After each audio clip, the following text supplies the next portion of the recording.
एक बार की बात है, दो दोस्त हीरा और प्रकाश जंगल में खजाने की तलाश में निकल पड़ते हैं और चलते चलते वो दोनों जंगल में भटक जाते हैं। हीरा, मुझे ऐसा क्यों लग रहा है कि हम दोनों जंगल के गलत रास्ते पर आ गए हैं। यहाँ तो चारों तरफ सन्नाटा और अंधेरा है। ये जंगल इतना घना है कि सूरज की रोशनी तक हमारे पास नहीं पहुँच रही।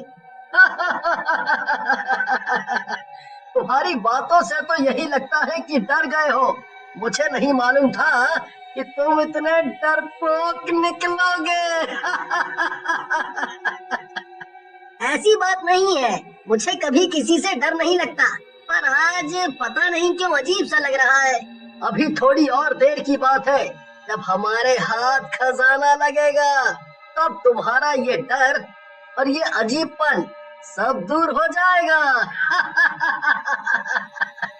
दोनों दोस्त आपस में बात करते हुए आगे चले जा रहे थे कि तभी प्रकाश को कहीं से खाने की खुशबू आने लगती है। ये खुशबू तो खाने की आ रही है, और ये खाने की खुशबू मेरी भूख और बढ़ा रही है। खुशबू तो मुझे भी आ रही है, पर मेरी ये समझ में नहीं आ रहा कि यहाँ इतने घने जंगल में कौन रहता होगा। जरूर कोई इंसान ही होगा, तभी तो खाने की खुशबू आ रही है। चलो चलकर देखते हैं। दोनों दोस्त खाने की खुशबू के पीछे पीछे चल देते हैं। कुछ दूर जाकर उन्हें एक बांस से बना झोपड़ा दिखाई देता है, जिसकी खिड़की से धुआं भी निकल रहा होता है। हीरा और प्रकाश झोपड़े के नजदीक जाते हैं और आवाज लगाते हैं, कोई है? अंदर झोपड़े में अगर कोई है तो कृपया बाहर आइए। तभी झोपड़े के अंदर से एक बूढ़ी औरत बाहर निकल कर आती है और जोर जोर से हंसने लगती है। आखिर मेरे खाने की खुशबू तुम्हें मेरे पास खींची लाई। मैं भी क्या करूं, मैं खाना जो इतना स्वादिष्ट बनाती हूँ। वो सब बाद में, पहले ये बताओ कि तुम इतने घने जंगल में अकेली क्या कर रही हो? तुम्हें डर नहीं लगता यहाँ? नहीं, मुझे डर नहीं लगता, और मैं यहाँ अपने लिए नहीं, तुम जैसे राहगीरों के लिए रहती हूँ। यहाँ जंगल में जो भी आता है खो जाता है। खोने के बाद वो भूखा प्यासा यहीं जंगल में तड़प तड़प कर अपना दम ना तोड़ दे, इसलिए मैं उन सब के लिए यहाँ खाना बनाती हूँ। ये मेरा छोटा सा बांस का ढाबा है। क्या तुम दोनों मेरे ढाबे का खाना खाना पसंद करोगे? मैं खाने के कोई पैसे नहीं लूंगी, जितना मन करे पेट भर कर खाना। बूढ़ी औरत दोनों को अपने बांस से बने ढाबे के अंदर ले जाती है और उनके लिए खाना परोसती है। हीरा और प्रकाश को खाना बहुत स्वादिष्ट लगता है। काकी, आप खाना बहुत स्वादिष्ट बनाती हो। मेरा तो पेट भर गया, पर मन नहीं, इसीलिए मैं तो और खाऊंगा। मैंने इतना स्वादिष्ट खाना पहले कभी नहीं खाया। दोनों दोस्त खाने में व्यस्त थे कि तभी खाते खाते उन दोनों के शरीर में कुछ अजीब सा होने लगता है। ये क्या हो रहा है? मुझे घुटन सी महसूस क्यों हो रही है? तभी बूढ़ी औरत चुड़ैल में बदल जाती है, दिखने में बहुत डरावनी। प्रकाश, ये कोई बूढ़ी काकी नहीं, ये तो कोई चुड़ैल है। मुझे पैसे नहीं चाहिए, मुझे कुछ और चाहिए। पूछोगे नहीं कि मुझे क्या चाहिए? हाँ, तुम्हें क्या चाहिए बताओ। हमारे पास जो है हम सब तुम्हें दे देंगे। और हाँ, हम इस जंगल में खजाना खोजने आए थे, वो भी हम तुम्हें दे देंगे मिलने पर। खजाना? मेरा ही खजाना मुझे देने चले हो? यहाँ कोई भी आता है मुझसे बचकर नहीं जाता। देखो जरा अपने आप को। तभी दोनों बहुत छोटे हो जाते हैं, बिल्कुल मक्खी के बराबर। ये तुमने हम दोनों का क्या कर दिया? हमें कीड़ा मकोड़ा क्यों बना दिया? मुझसे ज्यादा बहस करने की कोई जरूरत नहीं। ज्यादा बोलोगे तो अपने पैरों से मसल दूंगी तुम्हें। चुड़ैल उन दोनों को एक कांच के कार में बंद कर देती है। उसके बाद वो चुड़ैल फिर से अच्छा खाना बनाने में लग जाती है। मेरा ढाबा है सबसे न्यारा, एक बार जो मेरे हाथ का बना खाना खाए तो खाता ही जाए।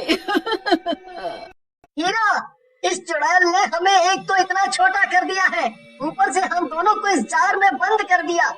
मेरा यहाँ दम घुट रहा है। हम बहुत छोटे हो गए हैं। अगर हम किसी से मदद भी मांगे तो कैसे मांगे? हमारी आवाज जंगल से बाहर तो क्या, इस जार के बाहर तक भी नहीं जाएगी। इसीलिए अब हम कुछ नहीं कर सकते। 2 दिन बीत जाने के बाद जंगल में एक पांडु नाम का आदमी खाना बनाने के लिए लकड़ियां लेने आता है। तभी उसकी नजर चुड़ैल के ढाबे पर पड़ती है। जंगल के बीचों बीच ये क्या है? कौन होगा वहाँ? और उसमें से तो धुआं भी निकल रहा है। पांडु, मुझे तो कुछ गड़बड़ सी लग रही है, इसीलिए निकल चल यहाँ से। चुड़ैल पांडु को देख लेती है और पांडु को वो जाने नहीं देती। उसका रास्ता रोककर खड़ी हो जाती है। मेरे ढाबे का खाना खाए बगैर तुम कैसे जा सकते हो? मैंने तुम्हारे लिए बहुत ही स्वादिष्ट खाना बनाया है, चलो अंदर। नहीं, मुझे नहीं खाना, मेरा पेट भरा हुआ है। मैं खाना खाकर ही घर से निकला था। पांडु के न कहने से चुड़ैल बहुत गुस्सा हो जाती है और जबरदस्ती पांडु को खींचती हुई अपने ढाबे में ले जाती है और जबरदस्ती उसे खाना खिलाती है। मेरा पेट भर चुका है। अब जाने दो मुझे, जाने दो। जाओ जाओ, भागो, अगर भाग सकते हो तो भाग जाओ। तभी पांडु बहुत छोटा हो जाता है और भाग नहीं पाता। ये तुमने मेरा क्या हाल बना दिया। अब मैं अपने घर कैसे जाऊंगा? अपने बच्चों से कैसे मिलूंगा? चुड़ैल उसे भी एक जार में बंद करके एक कोने में टांग देती है। तभी ढाबे पर एक बहुत सुंदर सी लड़की आरती आती है और वो चुड़ैल को माँ कहकर पुकारने लगती है। माँ, मैं आ गई। बहुत दिल लगा दिया मेरी बेटी तुमने। तुम्हें पता नहीं कि तुम्हारी माँ को तुम्हारी हर पल कितनी याद आई। आजा मेरी बेटी, अपनी माँ के गले लग जा। माँ, एक बात बोलूं? हाँ मेरी बेटी, बोलो। माँ, ये ढाबा जंगल में नहीं चलेगा, इसे बंद कर दो। वैसे भी यहाँ जंगल में कौन आएगा हमारा खाना खाने? बेटी, तुम्हें नहीं पता कि हमारा ये ढाबा कितना मशहूर हो गया है। हमारे ढाबे पर खाना खाने लोग दूर दूर से आते हैं। तुम देखना, एक दिन ये ढाबा जंगल को एक शहर में बदल देगा। यहाँ चारों तरफ पेड़ पौधे, नहीं, गाड़ियाँ और बड़े बड़े मकान होंगे। ठीक है माँ, अब मुझे खाना खिला दो क्योंकि मुझे बहुत भूख लगी है। चुड़ैल आरती के लिए जल्दी जल्दी खाना बनाती है और उसे अपने हाथों से खिलाती है, क्योंकि आरती खुद से नहीं खा सकती थी, क्योंकि आरती के दोनों हाथ नहीं थे। सुबह का समय था, आरती सोई हुई थी। तभी चुड़ैल जंगल के बाहर जाती है, रूप बदल कर वही बूढ़ी औरत बनकर, और आते जाते लोगों को अपने बांस के ढाबे पर मुफ्त में खाने का न्योता देने। मेरे ढाबे पर आओ और पेट भरकर मुफ्त में खाना खाओ। मेरे मुंह में तो पानी भर आया, ये सब तो मैंने कभी नहीं खाया। बूढ़ी औरत आगे आगे और सभी लोग उसके पीछे पीछे। थोड़ी दूर चलने पर चुड़ैल का बांस का ढाबा आ जाता है। बांस से बने ढाबे को देख सभी चौंक जाते हैं, पर उन सबका ध्यान सिर्फ खाने पर था। पर कोने में लटके जार के अंदर जो लोग बंद थे वो जोर जोर से चिल्लाते हैं, आवाजें देते हैं, पर कोई उनकी आवाज नहीं सुनता। अब कुछ नहीं कर सकते क्योंकि वो सभी लोग चुड़ैल का बना खाना खा चुके हैं। चुड़ैल जब लोगों को जार में बंद करके छुपा रही होती है, तभी आरती पीछे आ जाती है और पूछने लगती है, माँ, क्या छुपा रही हो? क्या है तुम्हारे हाथ में? दिखाओ जरा। कुछ नहीं है, मैं तो बस कुछ पुराना सामान रख रही थी। आरती को कुछ अजीब लगता है, पर बिना हाथ के वो कुछ नहीं कर सकती थी। चुड़ैल सभी को छुपाकर बाहर चली जाती है। अब चारों तरफ सन्नाटा था कि तभी आरती को कुछ आवाज सुनाई देती है। कौन है? दोनों मिलकर जार को खिसकाते हुए किनारे तक तो ले आते हैं, पर उसे नीचे नहीं गिरा पाते। पर आरती की नजर उन पर पड़ जाती है। अरे ये सब क्या है? कौन हो तुम और यहाँ कैसे आए? हीरा इशारा करके जार को खोलने के लिए बोलता है, पर हाथ न होने की वजह से आरती जार को खोल नहीं पाती। अब आरती अपने मुंह से जार को खोल देती है। हीरा और प्रकाश चुड़ैल की हरकतों के बारे में सब बता देते हैं। तभी पीछे से चुड़ैल आ जाती है।